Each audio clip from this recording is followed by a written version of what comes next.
My name is Aaron. I am 50 years old and I am a fan of steak. There are many ways one could prepare a steak, but I'm going to talk today about my favorite way to prepare steak, and that is to sear it outside on the grill and then finish it by baking it in the oven. So the first thing to do is make sure it's thawed. Put it on a paper towel on the counter for about 12 hours or so, and then I will go outside and I will turn on the burner to my grill. It's very important that the skillet gets super hot. So I will put my cast iron skillet on the burner and wait until I see smoke.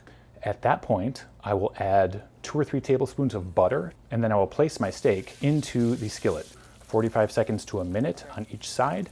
I also like to tip it up on its edge and sort of sear the edges as well. When you sear the outside of a steak, you're creating chemical reactions. It's called the Maillard reaction, and it makes the outside of the steak nice and delicious and crispy and brown. To prepare the inside of the steak, I'm going to use the oven and a meat thermometer. There are several guides you can find online to dial in the doneness of your steak and the internal temperature, but I like 127 degrees. And so I put the probe of the meat thermometer into the coolest part of the steak and then put that into the oven and wait for the number to reach 127 degrees. The meat thermometer will beep and I will remove the steak from the oven.